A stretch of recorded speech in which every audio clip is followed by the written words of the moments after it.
John Hargrove, a retired murder investigator, stumbles upon an old abandoned cabin in the dense woods near his summer cottage.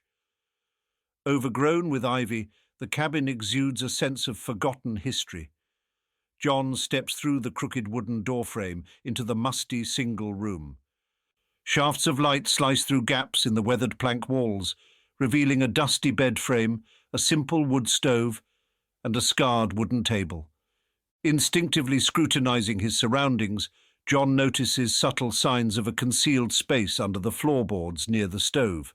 He clears away leaves and debris to reveal a cleverly disguised trapdoor. Hauling it open releases a puff of dank air, as if from a long-sealed tomb. Flashlight in hand, John descends creaking steps to a hidden room. Cobwebs brush his face as he sweeps the beam over his unexpected discovery. A dressmaker's mannequin draped in a faded blue dress stained with dark blood splatter. Yellowed newspaper clippings litter the floor alongside a broken wooden chair. Scratch marks score the stone walls. John's pulse quickens. This concealed room, untouched by time, screams of clandestine secrets. Why had someone gone to such lengths to hide this haunting scene? Drawn in by the tantalizing mystery, he knows he must investigate this historical murder. John spends hours searching for additional clues. He unscrews the stovepipe to peek inside, probes the walls and floorboards, even digs around outside, but finds nothing pointing to the room's secrets. Who does that dress belong to? Who bloodstains it? The next morning in town, John slides onto a counter stool at Millie's diner. Grizzled men in trucker caps glance up from their breakfast platters as he orders coffee and eggs. John casually brings up his discovery, hoping for leads, but is met with shrugs and silence. "Best to let the ghosts rest, son," says Robert Cleary, the former sheriff. His rheumy eyes stare John down as he takes a bite of toast. Just then, a cheerful voice rings out. "Good morning, John. Heard you're staying at the little yellow cottage this summer." Emily Watson, the librarian, smiles brightly and takes the stool next to him. 30-something with a pixie haircut. Emily greets everyone like an old friend. "I wanted a nice quiet summer," John says, "but stumbled on a mystery that's got its hooks in me. An old cabin with—" Now, Robert interrupts. "No need to bore Miss Emily with tales of hikers getting lost in the woods." His dismissive tone irks John, but he simply nods. Emily's eyes gleam with interest as John pays his bill. At the town library, Emily helps John dig through the archives for clues. They discover a series of original articles about a woman named Evelyn Marshall, who went missing back in 1952. Her disappearance sparked a local search effort that eventually petered out. The last article speculates she likely ran off to the big city, abandoning her rural hometown. "Poor Evelyn," Emily murmurs, gazing at a fading photo of a smiling brunette. She deserved better than to be forgotten. John experiences an unfamiliar protectiveness. "I'll do my best to find out what happened to her." Returning to the cabin, John finds Joe Baxter, a brawny local, lying in wait. Joe grabs his shirt and slams him against the outer wall. "You best stop poking around, old-timer," he snarls. "Some stones are better left unturned." John shoves him back, heated words on his tongue, but Joe is already stomping away. Back inside, John finds his scattered research disturbed. What is Joe trying to hide? At the library, John's pulse quickens when he unearths a photo of Evelyn wearing the same dress as the mannequin. Emily gasps, her hand flying to her mouth. Now they can definitively link the blood-spattered dress to Evelyn Marshall. Digging through a box of uncatalogued acquisitions, John finds a bundle of aged love letters, penned in flowing script. They're signed by a R.H., the recently deceased Richard Holloway Sr., a prominent businessman who heavily funded the town library. The letters hint at a secret tryst between Richard and Evelyn, leading up to her disappearance. "She was having an affair with Holloway," John whispers to Emily. "His family must know something." That night at O'Rourke's bar, John reluctantly joins the locals for a beer, hoping to glean information. But Joe Baxter soon staggers over and accuses John of besmirching Evelyn's memory with scandalous rumours. Before John can respond, Joe throws a wild punch. John ducks, and Joe crashes into the bar, knocking over stools. The bartender pulls them apart, breathlessly warning John, "You best watch yourself, boy. Folks don't take kindly to you dredging up old skeletons." Nursing his sore jaw at home, John vows not to let threats derail his investigation. But while re-examining the hidden room, he discovers something that shakes him to his core. His grandfather's antique pocket watch, engraved with the initials J.H. He sinks onto a dusty crate, mind reeling. How did his grandfather's watch end up in this secret room? Did his family have a connection to Evelyn Marshall? The next morning, an envelope appears slipped under his door. Inside is a note clipped from newspaper text reading, "Keep your nose out of the past or you'll regret where it leads." John sets down the note with shaking hands. Someone knows his family name and clearly wants Evelyn's story kept buried. Have the Holloways, still prominent in town, blackmailed others to do their bidding?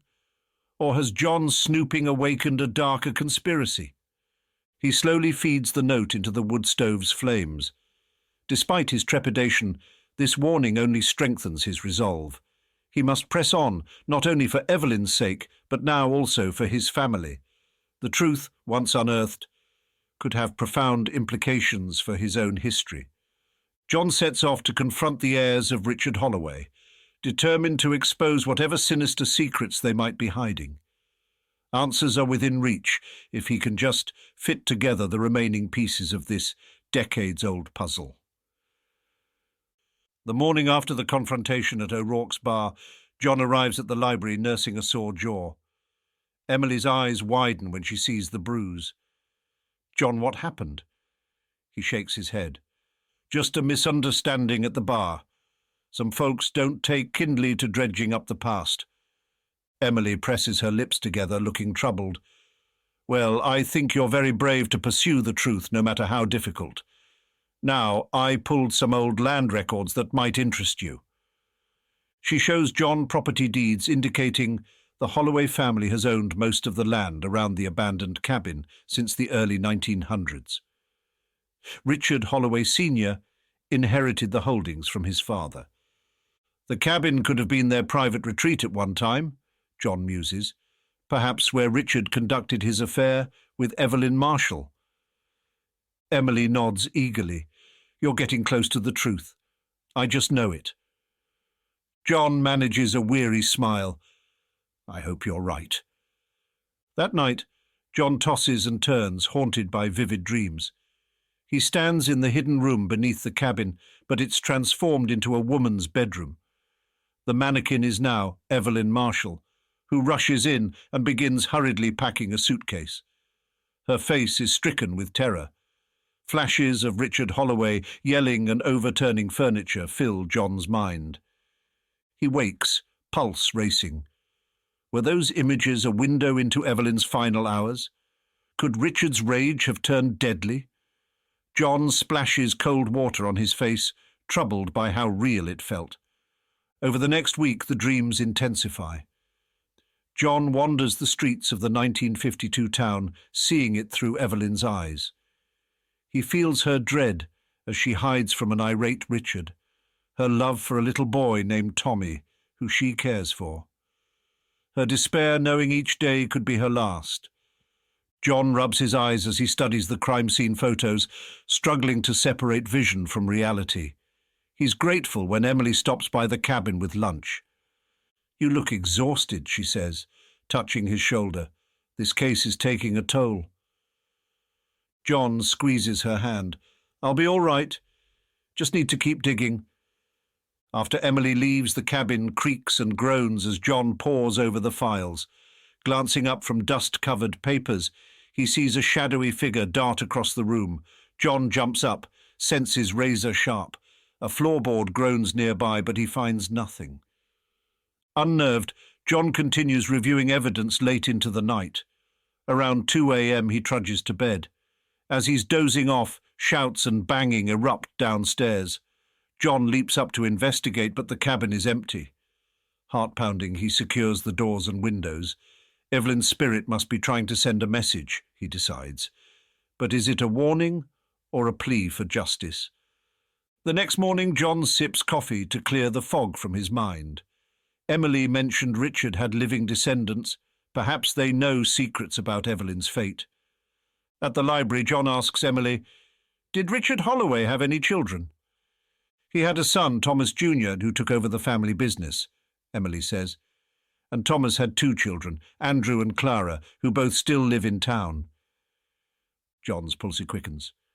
"The current mayor and that woman who owns the bookstore?" Emily nods. "The Holloways have always been powerful here.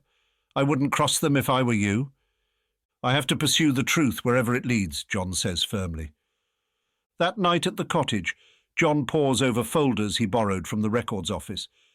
Real estate transactions show the Holloways acquired half the buildings downtown in the 1950s and 60s. Many local officials over the years shared their surname. John uncovers a letter written by Police Chief Bert Holloway in 1953, dismissing the search for Evelyn Marshall despite evidence she was last seen at Richard Holloway's home. "I'll be damned," John mutters. Clearly the family influence extended to burying investigations into their misdeeds. Evelyn knew too much, but could John prove it after all these years? A loud thump from the porch breaks the silence. John cautiously peers out to find a brick lying near the front door. Pinned beneath it is a scrap of paper reading, "This is your last warning. Some truths are best left buried."